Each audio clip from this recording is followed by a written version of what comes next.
Comment t'avais trop chaud? Tu dis quand t'es prêt? C'est parti. Ça fait 5 ans qu'au gré de nos randos sur des communes voisines, nous vous parlons de Grimou du Plessis. Nous sommes ici devant les ruines de son château. Nous sommes en 911. Le chef viking Rollon obtient une partie de la Neustrie pour fonder un embryon de la Normandie. Ce sera un royaume autonome de la France jusqu'en 1204. En 996, ce sera le duché de Normandie avec Richard II comme duc. Toute cette période de grande turbulence sera amplifiée par les croisades. C'est ainsi que Robert le Magnifique y périt en 1035. Son fils Guillaume II le Bâtard lui succède comme duc. Le problème est qu'il n'a que 8 ans. Cet épisode se traduira par une agitation effrénée pour le pouvoir avec des barons aux dents longues, notamment le bien nommé Hamon le Dentu, accompagné par Néel de Saint-Sauveur, Renouf de Brixert, Raoul Tesson et donc Grimou du Plessis.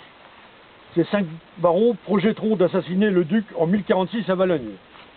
Il s'ensuivra donc l'année suivante de la bataille de Valais-Dunes, où le retournement de veste de Raoul Tesson, le renard d'après son nom, donnera la victoire à Guillaume. Et c'est ainsi que toute l'histoire de France en sera sans doute changée.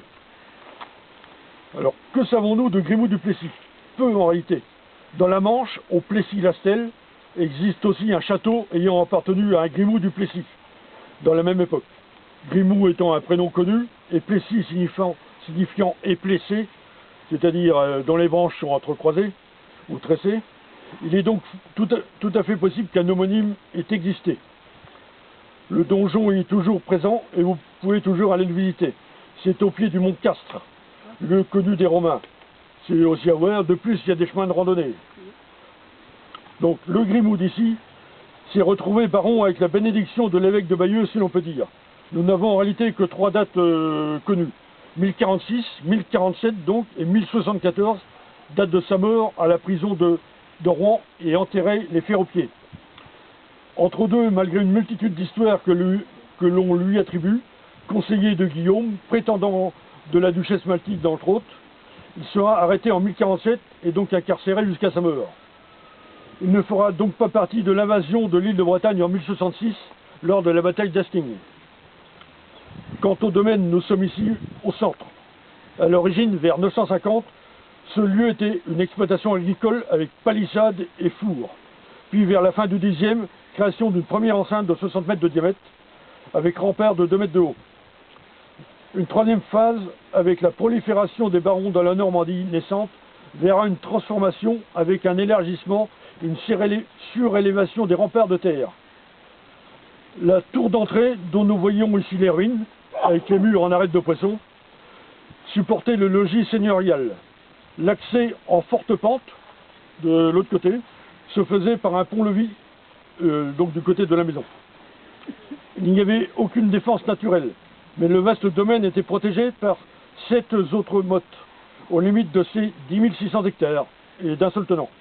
Pour citer par exemple, on a une motte à Marsangle, et 2 mottes aux Trois-Maries sur Saint-Martin-de-Salan. Pendant la période de Grimou, ici donc, avant 1047, le village était fortifié et englobait l'église romane. L'ancienne.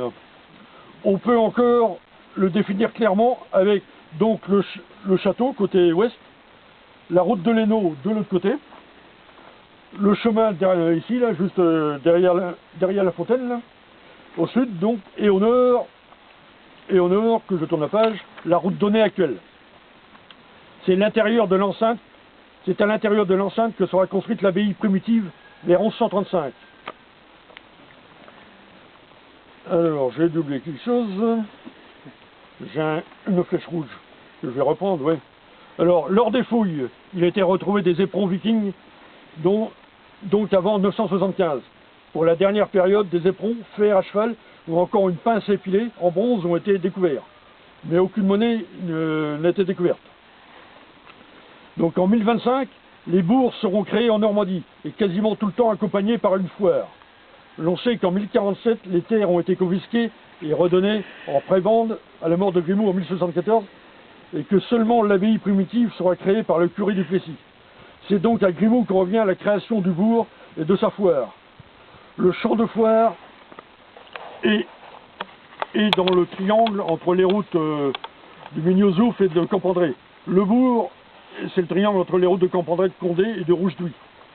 Il est fermé par le chemin à l'arrière de la selle polyvalente dont nous avons pris au départ de la rando.